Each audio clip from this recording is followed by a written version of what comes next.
Welcome to another edition of Around with Randall, your weekly podcast on making your nonprofit more effective for your community. And here is your host, the CEO and founder of Hallett Philanthropy, Randall Hallett. Thank you again for joining me here on Around with Randall. Today we delve into the next individual, or in this case, a couple, in the Great Philanthropists series. Today's conversation is about Jim and Virginia Stowers, and maybe a name that many aren't familiar with, but one of the more creative philanthropists you're going to find, and the legacy that they've created, while maybe not in the mainstream, is incredibly well known, particularly in the medical research community.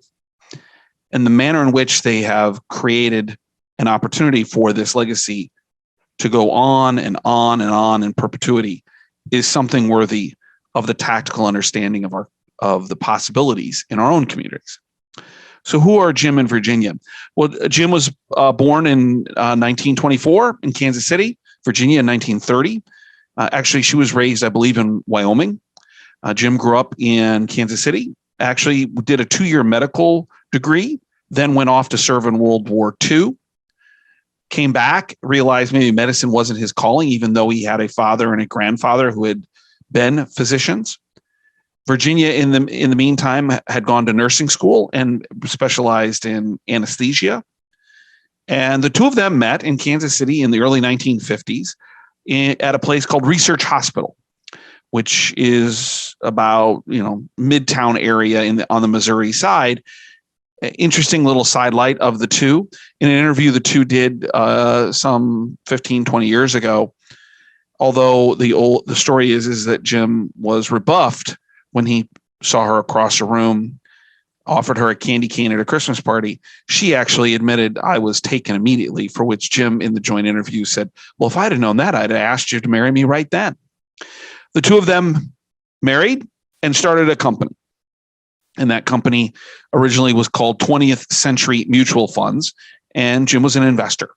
And I think that the kids, the 4 children of the Stowers, have said many different times that while dad was the business sense, mom was the chairman of the board when it came to the family, and worked part-time for decades as a nurse anesthetist, even up into the 1980s when they were worth billions. So why am I telling you this story?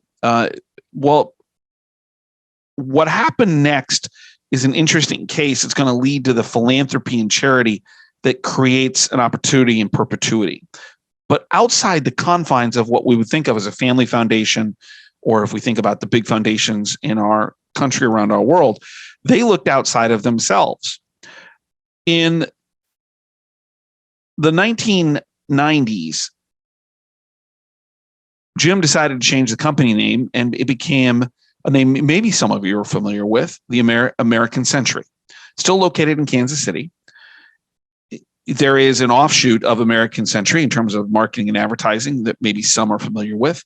They sponsor the celebrity golf tournament at Lake Tahoe in July every year that's on television. And you see Charles Barkley, you've seen Michael Jordan, you've seen football players, actors who have been very successful at playing at this unique tournament that uses the modified Stapleford system of scoring. Those who play golf don't worry about it. But at the end of the day, that's kind of a known quantity. What isn't as known, and they certainly talk about it on NBC when they broadcast it each year, is that Jim found an interesting angle in the IRS code to magnify their philanthropy. Part of the tax code allows a medical research facility to actually own a full 100% or at least a large percentage of a for-profit company, whereas a family foundation has strong limitations. I think it's about 20% nowadays. And so he and his wife, in the early part of the 21st century, created the Stowers Institute, which is a medical research organization in Kansas City, just off the plaza, to do creative inventive, maybe not profitable research. And the way they did it is they gave an enormous series of gifts from their own personal assets, cash, stock. But more importantly is they gave their ownership stake, nearly 40% of American Century Investments, the company, to that institute. And the profits, 40% or more, every year then would go to that research institute, creating a funding source in perpetuity. Well, how big is this Stowers Institute, you might ask? Well, their vision has become the wave of the future when we talk about endowments. This is a organization with 1,300 plus employees, an endowment of nearly $3 billion. They've done research of $2 billion, and every year hundreds of millions of dollars comes from the profits of American Century, which is a multi-billion-dollar investment organization, to fund research in this nonprofit. This legacy will last forever. And it's interesting because Virginia Stowers passed away this past June, 2021. Jim had passed back, I believe, in 2014.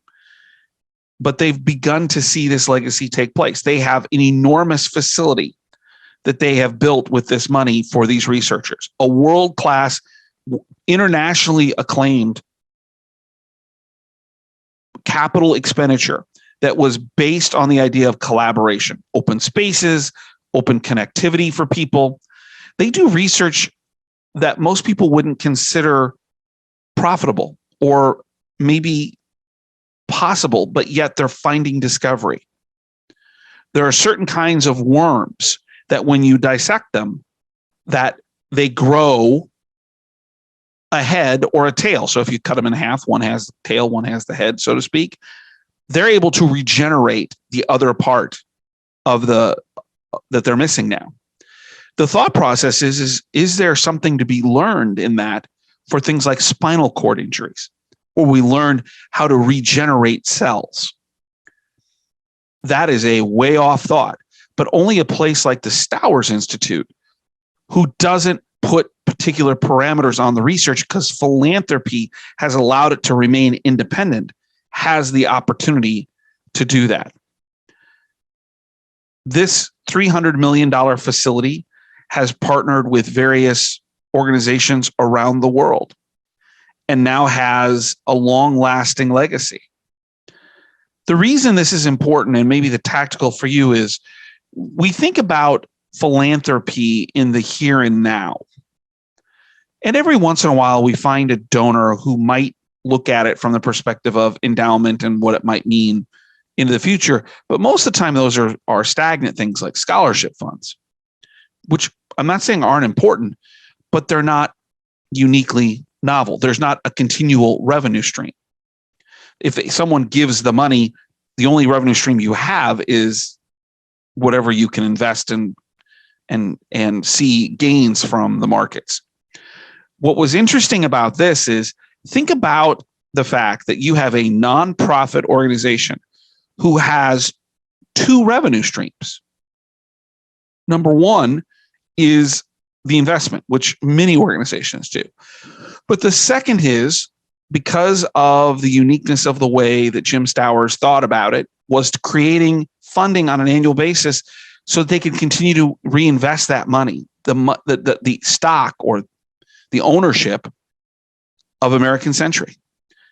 And now with that golf tournament that I mentioned, you hear that NBC broadcast team talk about the amount of money that comes out of American Century that's doing good in terms of medical research. So they've created various aspects to promote the idea of the value of the nonprofit and the medical research community.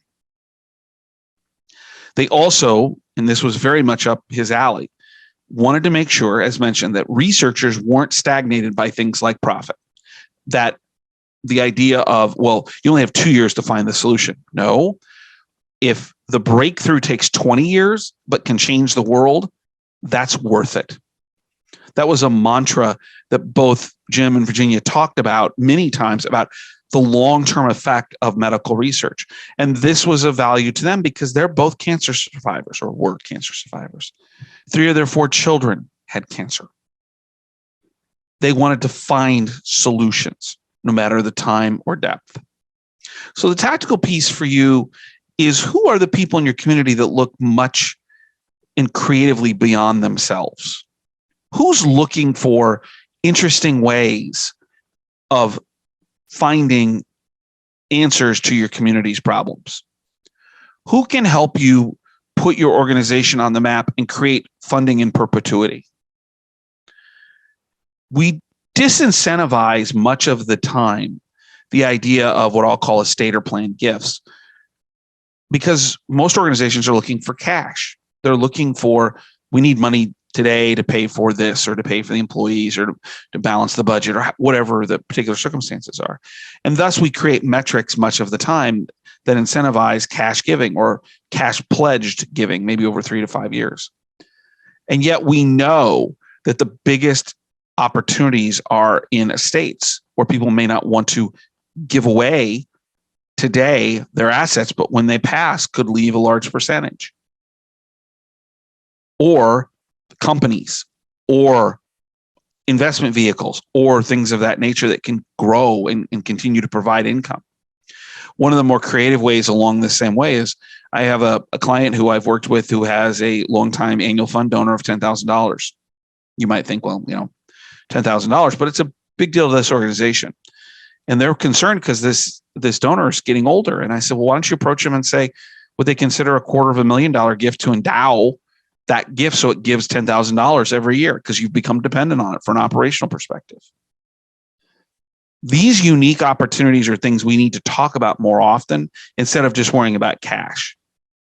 I'm not saying give up cash, but I am saying unique opportunities. And that's what the Stowers story is really all about. Finding uniqueness in philanthropy to generate ongoing opportunity. And in their particular case, it was about medical research. It wasn't just the $1 billion or $2 billion, whatever it was that they gave originally to create the Stowers Institute.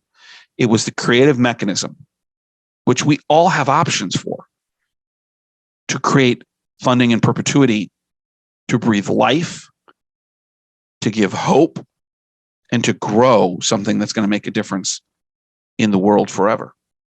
And that is worth thinking about.